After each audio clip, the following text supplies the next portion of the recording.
नमस्कार, आप देख रहे हैं हेडलाइंस न्यूज। दिन भर की ताज़ा खबरों के लिए अभी सब्सक्राइब करें, साथ में बेल आइकन भी प्रेस कर लें। खबरों में आगे बढ़ने से पहले वीडियो को लाइक जरूर करें और अपने दोस्तों के साथ ज़्यादा से ज़्यादा शेयर करें।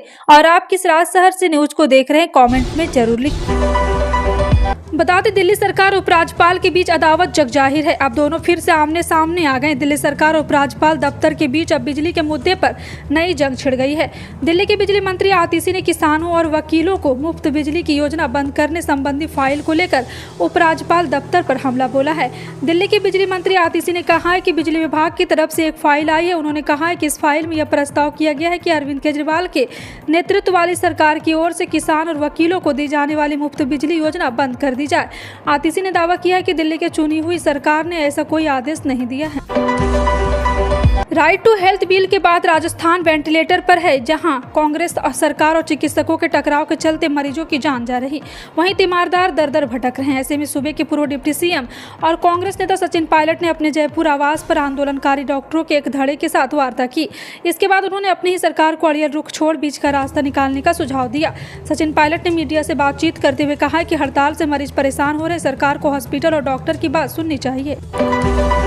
राहुल गांधी की परेशानी अभी कम होने का नाम नहीं ले रही। राहुल गांधी को पटना के कोर्ट में हाजिरी लगाने का आदेश जारी किया गया है।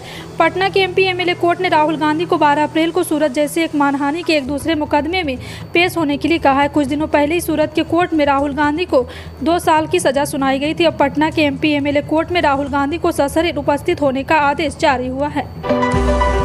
राजस्थान गुरुवार को अपना 74वां स्थापना दिवस मनाया। इस खास मौके पर मुख्यमंत्री अशोक गहलोत सरकार ने लाभार्थी उत्सव का आयोजन किया। सीएम गहलोत सरकार लाभार्थियों से सीधा संवाद कर रहे हैं और इसके अलावा राज्य सरकार चिरंजीवी योजना, बिजली सब्सिडी योजना, शहरी नरेगा, पशु बीमा योजना, अंग्रेजी स्कूल जैसे विभिन्न योजनाओं का लाभार्थियों के बीच गहलोत भ्रष्टाचार रोकने को लेकर अहम ऐलान भी कर सकते हैं। बीजेपी ने इस साल पश्चिम बंगाल में धूमधाम से रामनवमी मनाने का फैसला किया है। पार्टी की कई जगहों पर भव्य जुलूस निकालने की तैयारी की है। इस पर पश्चिम बंगाल की मुख्यमंत्री ममता बनर्जी ने निशाना साधते हुए चेतावनी दी है। ममता बनर्जी ने कहा है कि रामनवमी पर जुलूस निकालने को वह नहीं रोकेगी, लेकिन किसी ने गलत काम करने की कोशिश है तो उसे बख्शा नहीं जाएगा। ममता बनर्जी ने कहा कि किसी गुंडे ने कहा है कि रामनवमी के दिन हम अस्त्र लेकर निकलेंगे और जुलूस करेंगे। मैं रामनवमी के जुलूस को रोकूंगी नहीं, लेकिन अगर अस्त्र निकले तो सरकार की ओर से कार्रवाई होगी। रमजान का महीना भी चल रहा और इस दौरान अगर किसी ने भी कोई गलत काम करने की कोशिश की तो उसे बख्शा नहीं जाएगा। पंजाब पुलिस ने अलगाववादी अमृतपाल सिंह को पकड़ने के लिए स्पेशल प्लान बनाया है। इसके तहत होशियारपुर जिले के गांव में गुरुवार को ड्रोन तैनात किया गया। यहां 2 दिन पहले कुछ संदिग्धों ने पुलिस का पीछा करने के बाद अपनी कार छोड़ दी थी। सूत्रों के मुताबिक मनरैन गांव के उसके आसपास तैनात पुलिसकर्मी भी कट्टरपंथी अमृतपाल की तलाश में वाहनों की जाँच कर रहे हैं। पुलिस ने इलाके में अपनी तलाशी अभियान फिर से शुरू किया और गाँव में एक ड्रोन तैनात किया। हालांकि इस पर पुलिस विभाग की ओर से कोई आधिकारिक टिप्पणी नहीं आई। उधर गोल्डन टेम्पल में अमृतपाल सिंह के सरेंडर करने की चर्चा के बीच गुरुवार को रैपिड एक्शन फोर्स ने अमृतसर शहर में फ्लैग मार्च किया।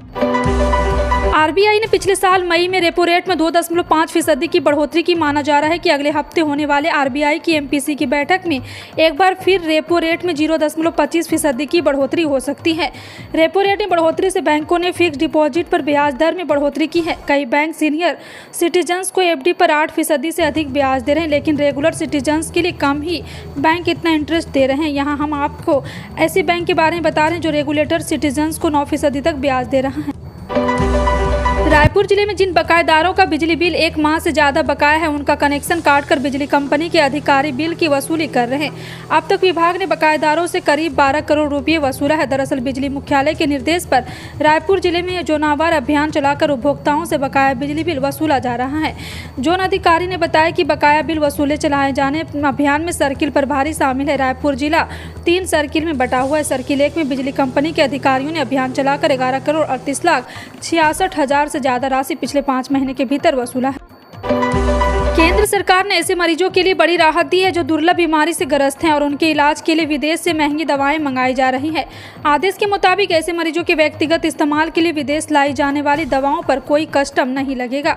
आपको बता दें कि वित्त मंत्रालय की ओर से जारी आदेश के मुताबिक केंद्र सरकार ने राष्ट्रीय नीति 2021 में सूचीबद्ध सभी दुर्लभ बीमारियों के इलाज के लिए व्यक्तिगत उपयोग के लिए विदेश से मंगाई जाने वाली सभी दवाओं पर बुनियादी सीमा शुल्क से पूर्ण छूट दी है। मध्य प्रदेश को बहुत जल्द ही पहली वंदे भारत ट्रेन की सौगात मिलने जा रही। पीएम मोदी 1 अप्रैल को मध्य प्रदेश का दौरा करेंगे। इस दौरान पीएम वंदे भारत ट्रेन को हरी झंडी दिखाएंगे। वंदे भारत भोपाल के रानी कमलापति स्टेशन से दिल्ली के लिए चलेगी। इसके अलावा पीएम मोदी 1 अप्रैल को सुबह 10 बजे तीनों सेना के कमांडर की कॉन्फ्रेंस में शामिल होंगे। ये कॉन्फ्रेंस भोपाल में स्थित कुमाऊं ठाकरे हॉल में होगी। जेडीएस के पूर्व विधायक ने गुरुवार को कांग्रेस का दामन थाम लिया। 2018 में जेडीएस से जुड़े करीब 37 नेता अब कांग्रेस में शामिल हो चुके हैं। क्रॉस वोटिंग के आरोपों में घिरे विधायक ने 27 मार्च को इस्तीफा दिया था। जेडीएस के अलावा भाजपा के भी 2 एमएलसी पुतन्ना और बाबूराव चिंचनसूर ने मार्च की शुरुआत में इस्तीफा दिया था। वे भी कांग्रेस का दामन थामेंगे। पुतन्ना को कांग्रेस ने अपनी पहली सूची में राजाजी नगर विधानसभा क्षेत्र से मैदान में उतारा है। संभावना है कि कांग्रेस चिंचनसूर और श्रीनिवास को भी गुरमितकल और गुब्बी से मैदान में उतार सकती। 4 बार के विधायक और पूर्व मंत्री श्रीनिवास और उनके समर्थकों को पार्टी में शामिल करते हुए कर्नाटक कांग्रेस के अध्यक्ष डीके शिवकुमार ने कहा कि मैं लंबे समय से श्रीनिवास को कांग्रेस में लाने की कोशिश कर रहा था। तमिलनाडु में दही शब्द के चल रही सियासत के बीच भारतीय खाद्य सुरक्षा और मानक प्राधिकरण ने अपनी गाइडलाइन में संशोधन कर दिया है। अब दही शब्द के बजाय अंग्रेजी में कार्ड लिखते हैं। जी हां, आपको बता दें कि इसके साथ ही ब्रैकेट में स्थानीय भाषा मैसारू, तैयर, जम्मात, दौद, पेरुगु या फिर दही से किसी एक का जिक्र कर सकते हैं। मीडिया रिपोर्ट के अनुसार FSSAI ने कर्नाटक मिल्क फेडरेशन को एक आदेश जारी किया था, जिसके अनुसार दही के पैकेट पर प्रमुखता से दही मुद्रित करने का निर्देश दिया था। सूर्य ग्रहण तब लगता है जब चंद्रमा पृथ्वी और सूर्य के बीच से गुजरता है, जिससे पृथ्वी के एक छोटे से हिस्से से सूर्य का दृश्य पूरी तरह से छिप जाता है। बता दें कि दिनांक 20 अप्रैल को सुबह 7:04 से लेकर दोपहर 12:29 तक साल का पहला सूर्य ग्रहण लगेगा। जी हां, आपको बता दें कि अगर बात सूर्य ग्रहण की करें तो ये दोनों सूर्य ग्रहण भारत में दिखाई नहीं देगा। तो ऐसे में आज हम आपको बताने वाले इस लेख में सूर्य ग्रहण के बारे में। जी हां, आपको बता दें कि दिनांक 14 अक्टूबर को साल का दूसरा सूर्य ग्रहण लगेगा।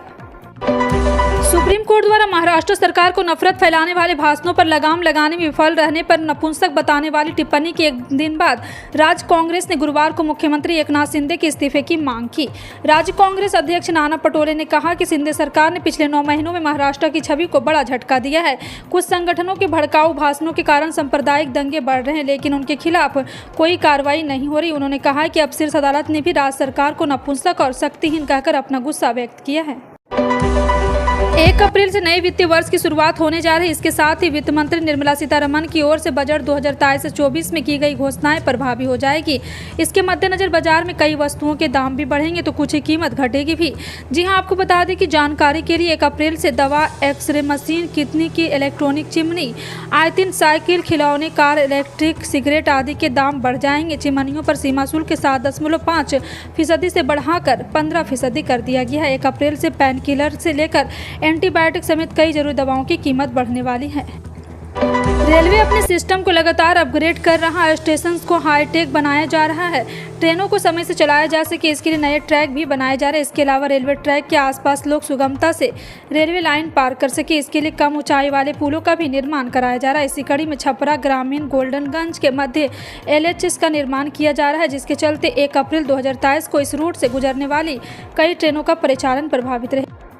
राजधानी दिल्ली में पिछले 2-3 दिन से मौसम ठीक ठाक था और आपको बता दें कि 29 मार्च यानी बुधवार की शाम को बादलों का डेरा नजर आया था। इस दौरान हल्की बूंदाबांदी भी हुई थी और वहीं आज सुबह आसमान साफ था, लेकिन मौसम ने एक बार फिर करवट ले ली है।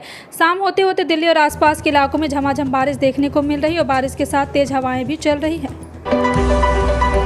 देश भर में कोरोना के मामलों में एक बार फिर बढ़ोतरी देखी जा रही। पिछले 24 घंटे की बात करें तो एक दिन में कोरोना वायरस के 3016 नए मामले सामने आए हैं, जो लगभग 6 महीने में सबसे अधिक है। इसके साथ ही देश में सक्रिय मामलों की संख्या बढ़कर 13,509 हो गई है। उत्तर प्रदेश में भी मामले बढ़ते देखे योगी सरकार ने कोविड-19 को लेकर अलर्ट जारी किया। दरअसल DG हेल्थ स्वास्थ्य ने कोरोना वायरस के मद्देनजर निर्देश जारी किए, जिसमें उन्होंने कहा है कि सभी पॉजिटिव सैंपल को जीनोम सिक्वेंसिंग की जाएगी।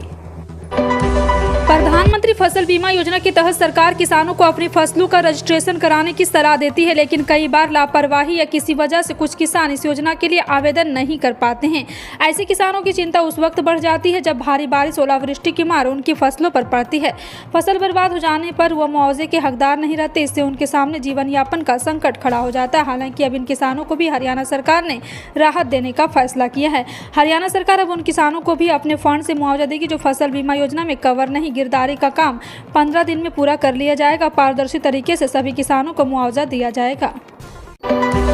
बता दें कि पीएम किसान सम्मान निधि योजना के अंतर्गत पात्र किसानों को साल में 3 बार 2-2 हज़ार रुपये दिए जाते हैं, यानी सालाना कुल 6,000 रुपये। इस योजना को केंद्र सरकार चलाती है और अब तक 13वीं किस्त दी जा चुकी है और 14वीं किस्त का इंतजार कर रहे हैं। लेकिन इससे पहले आप अपना स्टेटस जरूर चेक कर लें, क्योंकि इससे आप जान सकते हैं कि आपको किस्त मिल पाएगी या नहीं।